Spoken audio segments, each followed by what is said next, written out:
अस्सलाम वालेकुम my students, मैं मिस नौशीन। आज हम लोग पढ़ने जा रहे हैं types of set and representation of set.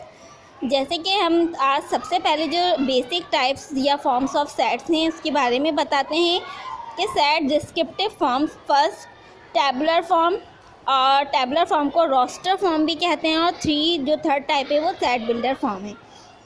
Example के जरिए समझते हैं कि हमारे पास ये सेट लिखा हुआ है और हमसे कहा जाए कि इसे डिस्क्रिप्टिव और सेट बिल्डर फॉर्म में लिखें। तो डिस्क्रिप्टिव टाइप के अंदर हम क्या करते हैं, हम बिल्कुल सेंटेंस बना के लिख देते हैं। जैसे 6, 8, 10, 12 ये हमें नज़र आ रहा है कि हमारे पास इवन नंबर्स हैं, लेकिन कौन से इवन नंबर हैं जो 5 से बड़े हैं और 13 से छोटे हैं। तो हम इसको इसी तरह से लिख देंगे। टैबुलर फॉर्म में जब हम लिखेंगे तो वो अलग लिखेंगे, लेकिन डिस्क्रिप्टिव में सेट ऑफ इवन नंबर यानी कि सारे इवन नंबर्स हैं, लेकिन कहाँ से 5 और 13 के बिटवीन इवन नंबर, ये हमारे पास डिस्क्रिप्टिव टाइप हो जाएगी।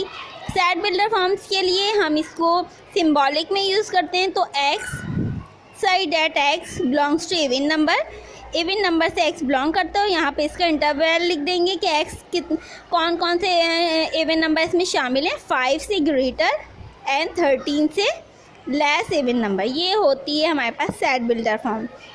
सेकंड एग्जांपल से हम समझते हैं इसको कि हमारे पास सेट बिल्डर फॉर्म में एक सेट दिया हुआ है कि b equal to Y such that y belongs to prime number, और इसके लिए लिखा हुआ y ऐसे प्राइम नंबर्स हैं जो 10 से लेस हैं। हमसे कह रहे हैं टैबुलर फॉर्म में और डिस्क्रिप्टिव फॉर्म में लिखें। टैबुलर फॉर्म में हमें पता है प्राइम नंबर जो कि 10 से लेस हैं, 2 से स्टार्ट है प्राइम नंबर, 2, 3, 5, 7, और फिर 11 होता है प्राइम नंबर। 11 10 से लेस नहीं होता है, ग्रेटर होता है, इसलिए 7 पर ही हमने स्टॉप कर दी। हमारे पास टैबुलर फॉर्म हो गई।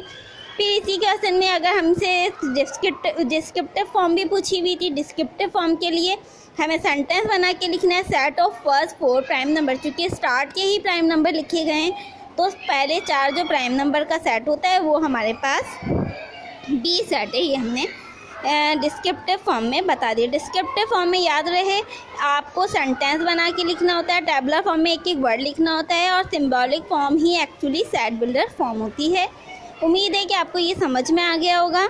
हमारा जो अगला टॉपिक है हम इस स्टार्ट में ही इसको यहीं से ही समझ लेते हैं, एम्प्टी सेट और नल सेट के बारे में। एम्प्टी सेट और नल सेट कौन सा होता है? डेफिनेशन के जरिए, a set having no element, ऐसा सेट जिसमें कोई भी एलिमेंट नहीं होता, एम्प्टी होता है। उसे 2 तरीक़ों से शो ऑफ करते हैं। एक होता है फाई से, इनके सर्किल बना के कट कर देना, या फिर ऐसे। कुछ बच्चे जो है मैं आपको बता दूं, कुछ बच्चे ऐसे या तो ऐसे होते हैं या ऐसे होता है, इन दोनों में से कोई एक। बच्चे क्या करते हैं, स्टूडेंट्स ऐसे बना देते हैं। अब ये खाली सेट नहीं है, ये एम्प्टी सेट नहीं है, इसके अंदर 5 फिल हुआ है, तो इट्स नॉट एम्प्टी और null set, it are empty sets. Okay, फिर बात करते हैं हम फाइनाइट सेट की। फाइनाइट आपको पता ही है, ऐसे सेट जिसकी लिमिट, स्टार्ट पॉइंट और लिमिट पता हो, फाइनाइट सेट्स होते हैं।